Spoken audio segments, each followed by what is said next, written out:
And here's another lesson on simplifying surds, okay, otherwise known as radical expressions. This is another video from my 2020 distance learning series. And the golden rule here, we cannot have square roots on the denominator. Here we go.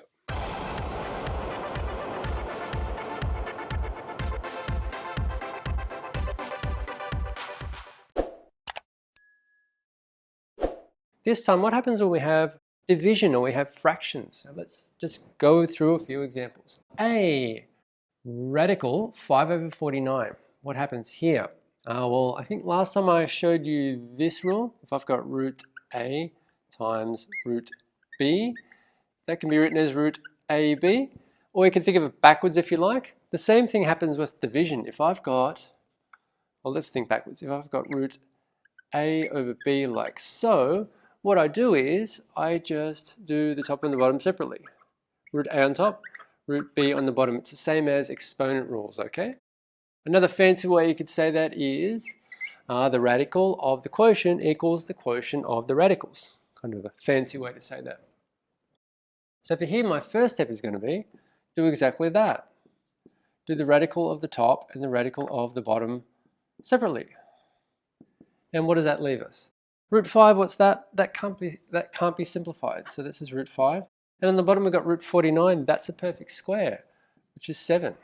Okay, so the first one is root 5 over 7. That's as simple as that can go.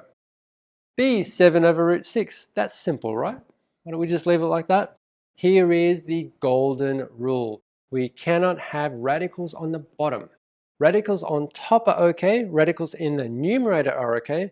But we cannot have radicals on the denominator. Golden rule of radicals, okay? No radicals on the denominator. You can have them on top but not the bottom.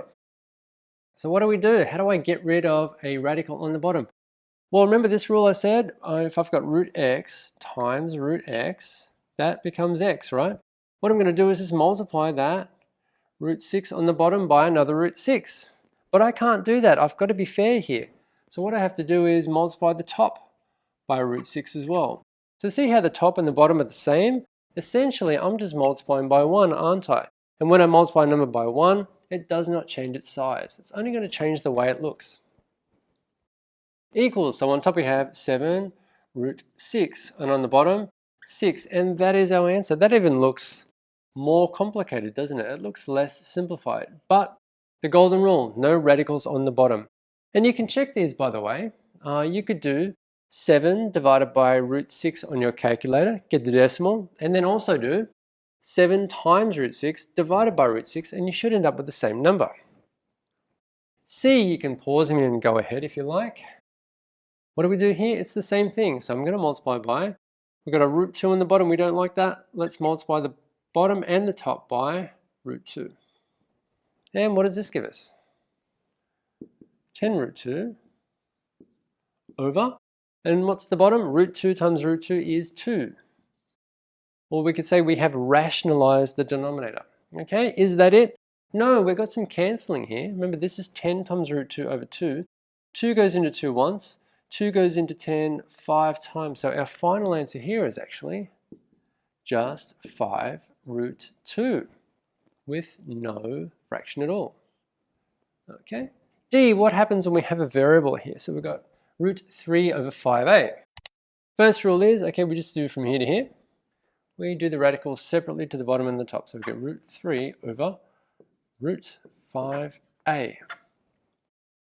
Do we have a radical on the bottom? Yes, and it can't be simplified. So I'm going to multiply top and bottom by root 5a. All right. What's left?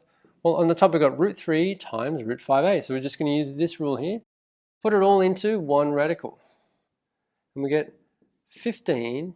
And what's on the bottom? We've got root 5a times root 5a. So that's like root x times root x, which is just going to give 5a. Can that simplify? Oh, maybe. What about 15a? Factor tree. 15a. 15a. 3, 5a. No pairs. Okay, so that does not simplify. That's it. We stop there. E, what are we going to do here? We've got a binomial times a binomial, except it's not a polynomial because there are no variables, right? But it looks like it. It's kind of like an addition in brackets times an addition in brackets. We're going to use FOIL here. FOIL. Even though it's not, there's no variables, there's no x and y's in it, it's still same sort of thing. It's a by number times a by number. Is that one way we can say it? So first, what is root 2 times root 2? That's this situation. Root 2 times root 2 is 2. Outer, what is root 2 times 3 root 5? So it's a positive times a negative. That's going to be a negative. Root 2 times 3 root 5. I might write that out. Root 2 times 3 root 5. What's that? We multiply the radical things together and the non-radical things together. So we've got a root 2 times a root 5. That's going to be root 10. And the 3 just hangs at the front. Next, outer. What is, so that was outer. Inner. What's root 5 times root 2? Root 5 times root 2. Okay, using that, that is root 10. And last, what is root 5 times 3 root 5? This is a bit tricky. Root 5 times 3 root 5. So like I said, we multiply the radical things together and the non-radical things together. 3, we'll just copy that down. And what's root 5 times root 5? That is 5. So we actually end up with 15. And it was positive times a negative, so that will be a negative. Okay, that's pretty tricky, right? That's FOIL. That's the first step. Now we collect like terms. What do we have? We have a 3 root 10 and a 1 root 10. So we can do it in any order you like. And so that's one like term. There we go. Negative 3 root 10 plus 1 root 10. And what else do we have? We've got a 2 and a minus 15. They will also group as well. So quite often we do the non-radical bits first. What's 2 minus 15? That's minus 13. And then what's minus 3 root 10 plus 1 root 10? That's like minus 3x plus 1x. That's going to be minus 2x. Okay, we get negative 13 minus 2 root 10. Root 10, oh wait a second, maybe that simplifies. Factor tree for 10, 5, 2, no pairs. Okay, that's all we can do.